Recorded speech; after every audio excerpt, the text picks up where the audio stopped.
출애굽기 36장. 그러니 브살렐과 오홀리압과 여호와께서 기술과 능력을 주어 성소 짓는 모든 일을 할 수 있는 재능 있는 모든 사람들은 여호와의 명령에 따라 그 일을 수행할 것이다. 그러고 나서 모세는 브살렐과 오홀리압과 여호와께 지혜를 얻고 기꺼이 와서 그 일을 하려는 마음이 있는 사람들을 불러 모았습니다. 그들은 이스라엘 백성들이 성소 짓는 일을 위해 가져온 모든 예물들을 모세에게서 받았습니다. 그러고 나서도 백성들은 아침마다 끊임없이 기꺼이 예물을 가져왔습니다. 그래서 성소 일을 맡아 하던 모든 기술자들은 일을 멈추고 와서 모세에게 말했습니다. 여호와께서 명령하신 일을 하는데 백성들이 필요 이상으로 가져오고 있습니다. 그러자 모세는 명령을 내렸습니다. 그 명령은 온 진영에 선포됐습니다. 남자나 여자나 성소를 위해 드리는 예물은 이제 그만 가져오도록 하라. 그러자 백성들은 더는 가져오지 않았습니다. 이미 있는 것만으로도 모든 일에 쓰고 남을 만했기 때문입니다. 일꾼들 가운데 뛰어난 기술자는 고운 배실과 청색실, 자주색실, 홍색실로 비장 10폭의 성막을 만들고 또 그 위에 그룹을 수놓았습니다. 비장은 각각 길이 28규빗, 폭 4규빗으로 모두 같은 크기였습니다. 비장은 5폭을 이어 한 폭을 만들고 나머지 5폭으로 한 폭을 만들었습니다. 그러고 나서 그 한 벌의 한쪽 끝자락에 청색 고리를 만들고 또 다른 한 벌의 한쪽 끝자락에도 그렇게 했는데 한쪽 휘장에 고리 50개, 또 한쪽 휘장에도 고리 50개를 만들어 고리가 서로 마주 보게 놓고는 휘장 한 끝에 금갈고리 50개를 만들어 그것으로 휘장 2벌을 하나로 이었습니다. 그들은 성막 위를 덮을 것으로 염소털로 휘장 11폭을 만들었는데 휘장은 각각 길이 30규빗, 폭 4규빗으로 모두 같은 크기였습니다. 그들은 휘장 5폭을 한 폭으로 잇고 다른 6폭을 또 한 폭으로 이었습니다. 그러고 나서 휘장 한 폭의 한쪽 끝자락에 고리 50개를 만들고 또 한쪽의 끝자락에도 고리 50개를 만들고 청동 갈고리 50개를 만들어 2벌을 하나로 이었습니다. 그러고는 그 위에 덮개로 붉게 물들인 양가죽 덮개를 만들고 또 그 위에는 해달 가죽 덮개를 만들었습니다. 그들은 시집나무로 널판을 만들어 성막의 벽을 세웠는데 각 판은 길이가 10규빗, 너비가 1.5규빗으로 두 돌기를 일정한 간격으로 만들어 두었습니다. 성막의 모든 널판은 이렇게 만들었습니다. 성막 남쪽에 세울 널판은 20개였는데 가운데 구멍을 낸 눈 받침대 40개를 만들어 각 널판의 받침대 2개씩 곱각 돌기에 하나씩 끼우게 했습니다. 성막 다른 쪽, 곧 북쪽에 세울 널판은 20개였는데 받침대를 각 널판에 2개씩 모두 40개를 만들어 끼웠습니다. 성막 뒤쪽, 곧 서쪽에 세울 널판은 6개였는데 성막 뒤쪽의 양쪽 모퉁이에는 널판을 2개씩 만들어 댔습니다. 곧 이 두 모퉁이에는 널판을 이중으로 대고 고리 하나로 고정시켰습니다. 양쪽 모퉁이에 모두 그렇게 했습니다. 이렇게 해 널판 8개와 각 널판에 받침대 2개씩 해서 모두 16개가 있었습니다. 또한 그들은 시tim나무로 빗장을 만들었는데 성막 한쪽 벽에 5개, 또 한쪽 벽에 5개, 성막 다른 쪽, 곧 서쪽 벽에 5개를 만들었습니다. 그 가운데 하나는 중앙 빗장으로 널판 한가운데를 꿰어 이 끝에서 저 끝까지 질러 고정시키는 역할을 했습니다. 그들은 널판들을 금으로 씌우고 거기에 금고리를 달아 다른 빗장을 끼우게 했습니다. 빗장도 금으로 씌웠습니다. 그들은 청색실, 자주색실, 홍색실과 고운 배실로 휘장을 만들고 정교한 솜씨로 그 위에 그룹을 수놓았습니다. 그리고 시tim나무로 기둥 4개를 만들고 금으로 씌웠습니다. 그들은 거기에 금 갈고리를 만들어 달고 은을 부어 받침대 4개를 만들었습니다. 성막 문을 위해서는 청색실, 자주색실, 홍색실과 고운 배실로 수놓은 휘장을 만들었으며 그 휘장을 걸 기둥 5개를 만들고 그 위에 갈고리를 달았으며 기둥머리와 그 띠를 금으로 씌우고 받침대 5개는 청동으로 만들었습니다. 수리 집특이 37장. 부살렐은 시띠나무로 궤를 만들었습니다. 길이는 2.5규빗, 너비는 1.5규빗, 높이는 1.5규빗으로 해서 안팎을 다 순금으로 씌우고 가장자리에 금테를 둘렀습니다. 또 고리 4개를 금을 부어 만들어 궤 4발 귀퉁이에 달았는데 둘은 이쪽에 둘은 저쪽에 달았습니다. 그러고는 시띠나무로 장대를 만들어 금으로 씌우고 궤 양쪽에 달린 고리에 장대를 끼워 궤를 운반할 수 있게 했습니다. 그는 순금으로 길이 2.5규빗, 너비 1.5규빗이 되는 속죄 덮개를 만들었습니다. 덮개 양 끝에는 금을 망치로 두들겨 그룹 둘을 만들었습니다. 그것들은 한 그룹은 이쪽 끝에 또 한 그룹은 저쪽 끝에 있는 모양으로 덮개와 한 덩이가 되도록 만든 것입니다. 그룹은 날개가 위로 펼쳐져 그 날개로 덮개를 덮은 모습으로 둘이 서로 마주하되 덮개를 바라보게 했습니다. 그들은 또 시띠나무로 상을 만들었는데 길이 2규빗, 너비 1규빗, 높이 1.5규빗으로 해 순금으로 씌우고 가장자리에 금테를 둘렀습니다. 그 가장자리는 손바닥 길이 정도의 턱이 올라와 있었고 그 둘레가 관 모양으로 둘린 것이었습니다. 그들은 상의 달, 고리 4개를 금을 부어 만들고 상다리 4개의 내 모퉁이에 달았습니다. 상틀 가장자리에 붙여 단고리들은 상을 운반할 때 쓰는 장대를 끼우는 자리였습니다. 상을 운반할 때 쓰는 장대는 시띠나무로 만들어 금으로 씌웠습니다. 그러고 나서 그들은 상에 필요한 기구들, 곧 접시와 숟가락과 덮개와 붓는 대접을 순금으로 만들었습니다. 그들은 순금으로 등잔대를 만들었는데 금을 망치로 두들겨 그 밑받침과 줄기와 아몬드 꽃 모양과 꽃받침과 꽃뿌리를 모두 한 덩어리로 만들었습니다. 등잔대 양쪽으로는 곁가지 6개가 한쪽에 3개씩 뻗어나고 꽃받침과 꽃뿌리를 갖춘 아몬드 꽃 모양 3개를 한쪽 가지에 이어 달고 다음 가지에도 3개를 이어 달고 해서 등잔대에 붙어 있는 6가지에 모두 그렇게 달았습니다.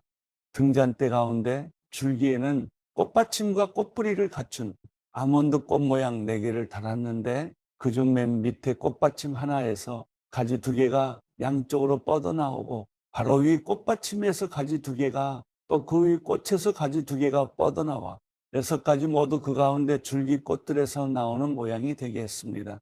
이 꽃받침과 가지들은 다 한 덩어리로 순금을 망치로 두들겨 만든 것이었습니다.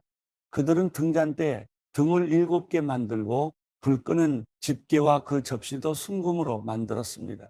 등잔대와 그 모든 기구들은 순금 1달란트로 만들었습니다.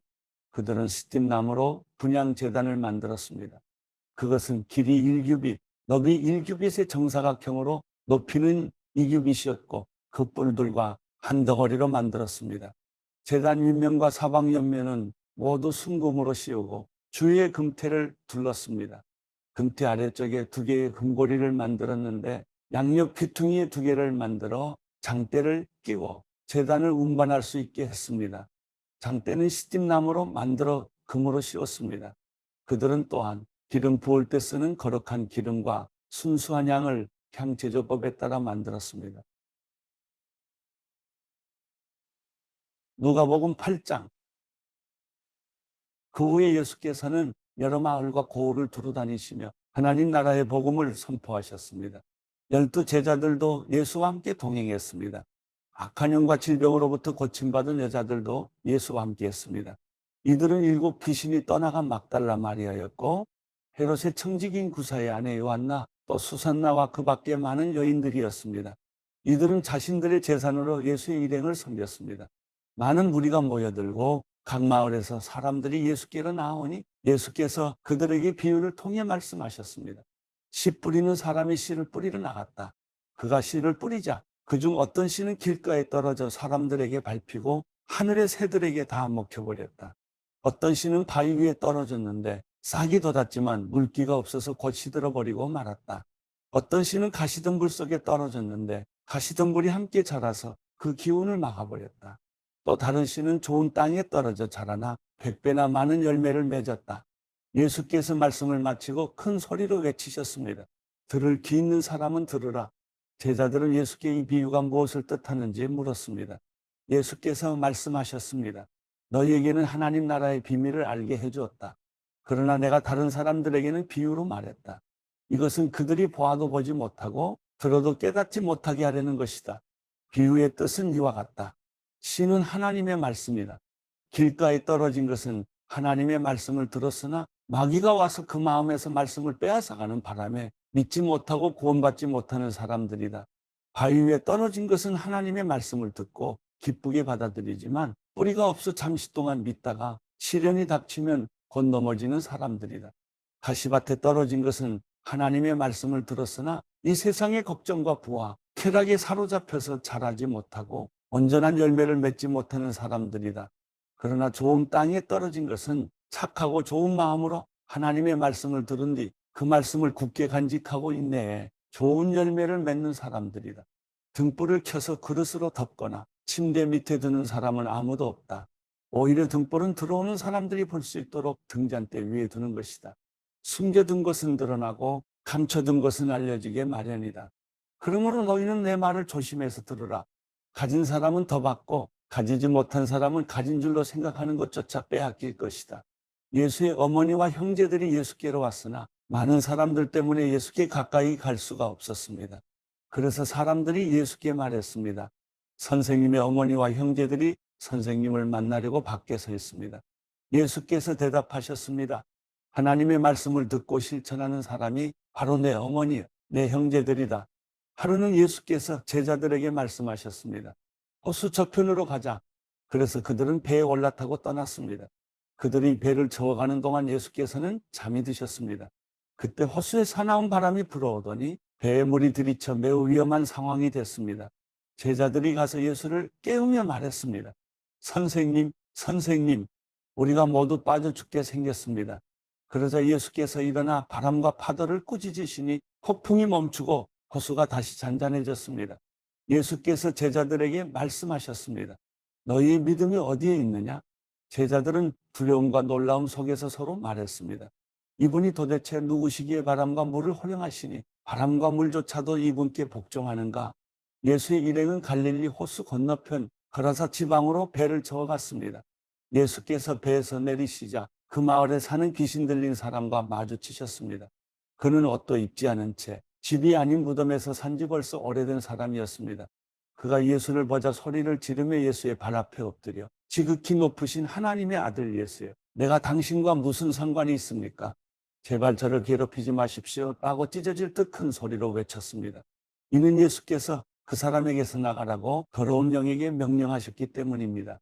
그 사람은 수시로 귀신에게 붙들렸는데 손발을 쇠사슬에 묶어둬도 다 끊어버리고 귀신에 이끌려 광야로 뛰쳐나가곤 했습니다. 예수께서 그에게 물으셨습니다. 내 이름이 무엇이냐? 그가 대답했습니다. 군대입니다. 그 사람 속에 귀신들이 많이 들어있었기 때문입니다. 귀신들은 자기들을 지옥으로 보내지 말아달라고 예수께 간청했습니다. 마침 많은 돼지떼가 언덕에서 먹이를 먹고 있었습니다. 귀신들이 예수께 돼지들 속으로 들어가게 해달라고 애원하자 예수께서 허락하셨습니다. 귀신들은 그 사람에게서 나와 돼지들에게 들어갔습니다. 그러자 돼지떼는 비탈진 두고로 내리다가 호수에 빠져 죽게 됐습니다. 돼지를 치던 사람들이 그 광경을 보고 달아나 마을과 그 일대의 일을 알렸습니다. 그래서 사람들도 이 광경을 보려고 나왔습니다. 그들이 예수께 가보니 정말 그 귀신 들렸던 사람이 제정신이 들어 옷을 입고 예수의 발 앞에 앉아 있는 것이었습니다. 그러자 그들은 두려웠습니다. 처음부터 이 광경을 지켜본 사람들은 그 귀신 들렸던 사람이 어떻게 낫게 됐는지 그들에게 말했습니다. 그러자 거라사 주변의 모든 사람들은 두려움에 가득 차 예수께 떠나달라고 간청했습니다. 그리하여 예수께서는 배를 타고 그곳을 떠나셨습니다. 귀신 들렸던 그 사람은 자신도 함께 가겠다고 예수께 애원했습니다. 그러나 예수께서는 그를 보내며 말씀하셨습니다. 집으로 돌아가서 하나님께서 내게 하신 일을 다 말하여라. 그러자 그 사람은 온 마을을 다니며 예수께서 얼마나 큰 일을 행하셨는지 전했습니다. 예수께서 돌아오시자 많은 사람들이 그분을 반겼습니다. 그들 모두가 예수를 기다리고 있었습니다. 그때 야이로라는 회당장이 와서 예수의 발 앞에 엎드리며 자기 집에 와달라고 간절히 애원했습니다. 12살 된 자기 외동딸이 죽어가고 있었기 때문입니다. 예수께서 그리로 내려가시는데 많은 사람들이 밀어댔습니다. 그 중에는 12년 동안 혈루병을 앓아온 여인이 있었는데 의사들에게 재산을 모두 썼지만 어느 누구도 그 여인의 병을 고쳐줄 수 없었습니다. 그 여인은 예수의 뒤로 비집고 다가가 그분의 옷자락에 손을 댔습니다. 그러자 즉시 출혈이 멈췄습니다. 그때 예수께서 누가 내게 손을 댔느냐라고 물으셨습니다. 사람들이 모두 만지지 않았다고 하자 베드로가 말했습니다. 선생님, 많은 사람들이 선생님을 밀어대고 있습니다. 그러자 예수께서 말씀하셨습니다. 누군가가 내게 손을 댔다. 내게서 능력이 나간 것을 알고 있다. 그러자 여인은 더 이상 숨길 수 없음을 알고 떨면서 앞으로 나와 예수의 발 앞에 엎드렸습니다. 여인은 모든 사람 앞에서 왜 예수께 손을 댔는지 그리고 어떻게 병이 즉시 나았는지 말했습니다. 그러자 예수께서 여인에게 말씀하셨습니다. 딸아, 내 믿음이 너를 구원했다. 평안히 가거라. 예수께서 말씀을 채 마치시기도 전에 야이로 회당장의 집에서 사람이 와서 말했습니다. 따님이 죽었습니다. 선생님께 더 폐를 끼치지 않는 것이 좋겠습니다. 이 말을 듣고 예수께서 그에게 말씀하셨습니다. 두려워하지 마라. 믿기만 하면 아이가 낳을 것이다. 예수께서는 야이로의 집에 이르러 베드로와 요한과 야고보와 아이의 부모 외에는 아무도 들어오지 못하게 하셨습니다. 사람들은 모두 그 아이에 대해 도하며 크게 울고 있었습니다. 예수께서 말씀하셨습니다. 울지 마라. 이 아이는 죽은 것이 아니라 자고 있다. 그들은 아이가 죽은 것을 알기에 예수를 비웃었습니다. 그러나 예수께서 그 아이의 손을 잡고 말씀하셨습니다. 아이야, 일어나라. 그때 그 아이의 영이 돌아와 아이가 곧 일어났습니다. 그러자 예수께서 아이에게 먹을 것을 갖다 주라고 말씀하셨습니다. 그 아이의 부모는 무척 놀랐습니다. 그러나 예수께서는 이 일을 아무에게도 말하지 말라고 그들에게 명령하셨습니다.